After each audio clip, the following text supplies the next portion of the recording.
Copyright disclaimer under Section 107 of the Copyright Act 1976. Allowance is made for fair use for purposes such as criticism, comment, news reporting, scholarship, and research. Fair use is a use permitted by copyright statute that might otherwise be infringing. Non-profit, educational or personal use tips the balance in favor of fair use. के दिन हम सभी कितने खुश होते हैं। साल भर का ये सबसे बड़ा त्योहार होता है जिसे हर परिवार बहुत धूमधाम से मनाता है।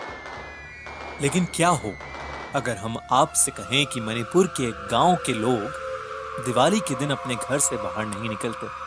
क्या हो कि अगर हम आपसे कहें कि एक ऐसा गांव है जहां दिवाली खुशी का नहीं बल्कि खौफ का त्योहार होता है। मणिपुर के उस गांव में अब से लगभग 400 साल पहले एक बेहद सुंदर औरत रहा करती थी जिसे काला जादू आता था। गांव वालों को उसके बारे में पहले से पता था, लेकिन कोई भी उसे रंगे हाथों नहीं पकड़ पाता था। उस औरत ने गांव के एक हट्टे कट्टे पहलवान से शादी कर ली थी जो पूरी तरह से उसके वश में था। उस औरत के 2 बच्चे थे जो कि उसे बहुत प्यारे थे। वो औरत अपने बच्चों पर काला जादू करती थी ताकि उसके बच्चों के पास भी काली शक्तियां आ सकें और वो आगे चलकर उस गांव पर राज कर सकें। ये बात किसी तरह से गांव वालों को पता लग गई, इसलिए गांव वालों ने मिलकर उसके दोनों बच्चों को चुरा लिया और उन्हें बांधकर नदी में फेंक दिया। वो औरत अपने बच्चों को शाम को खोजते हुए नदी के पास पहुंची और तभी उसे नदी के बीच में तैरती हुई उसके बच्चों की लाशें दिखाई दी। वो अपने बच्चों की लाशें देखकर जोर जोर से रोने लगी और उसने कहा कि वो उन सब से बदला लेगी जिन लोगों ने उसके बच्चों को मारा है। उस दिन से वो औरत रोज रात को अपने पति के साथ बाहर निकलती और गांव के बच्चों को चोरी करके अपने घर ले आती। इसके बाद वो उन्हें सुलाकर उनमें अपने बच्चों की आत्मा डालने की कोशिश करती। उसका जादू अभी इतना भी मजबूत नहीं था कि वो किसी मरे हुए इंसान को जिंदा कर सके, इसीलिए बहुत बार वो अपने बच्चों की आत्मा को दूसरे बच्चों के शरीर में डालने में नाकामयाब हो जाती थी, जिससे उन बच्चों की मौत हो जाती थी। गांव के सारे बच्चे जब एक एक करके गायब होने लगे तो उन गांव वालों को शक हो गया कि जरूर वो औरत ही उन्हें ले जाती होगी। लेकिन दिवाली की रात उन गांव वालों का शक यकीन में बदल गया।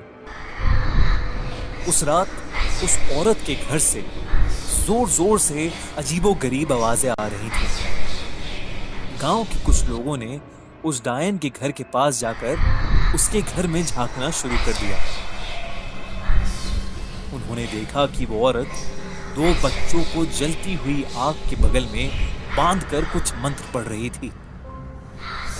गांव वालों को जिस मौके का इंतजार था वो उन्हें मिल गया। वो पूरी तैयारी के साथ उसके घर में घुसे और उस औरत को और उसके पति को एक खंबे से बांध दिया। वो औरत चिल्ला चिल्ला के बोल रही थी कि आज वो दिन था जब उसके बच्चे उसे वापस मिल जाते।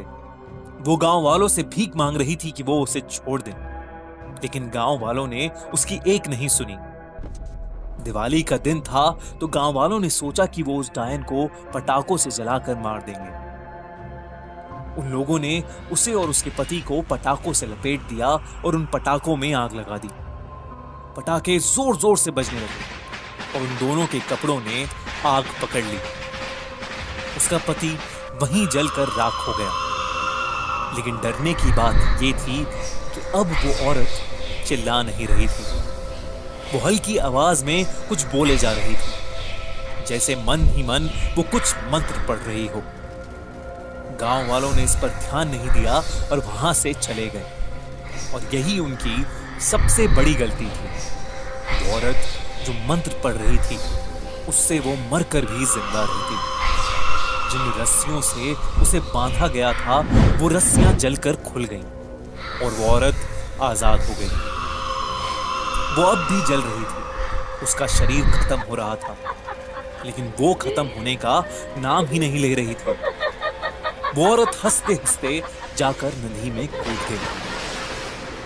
गांव वालों को लगा कि वो मर चुकी है, पर उन्हें नहीं पता था कि कि उस रात वो फिर उससे मिलेंगे। जिन गांव वालों ने उसे जलाया था, देर रात उन सब गांव वालों के घर के दरवाजे पर जोर जोर से ठक ठक हुई। जब गांव वालों ने उसे देखा तो वो उसका हुलिया देखकर कांप उठे। वो औरत अब पूरी तरह से एक जिंदा लाश बन चुकी थी, जिसे मारना शायद असंभव था। उन सभी ने अपनी जान की भीख मांगी, लेकिन उसने किसी को नहीं छोड़ा।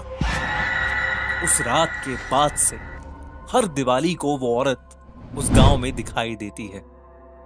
पूरे गांव में जो भी आदमी सबसे पहले पटाखे जलाता है, वो उसके घर के बच्चों को उठा ले जाती है।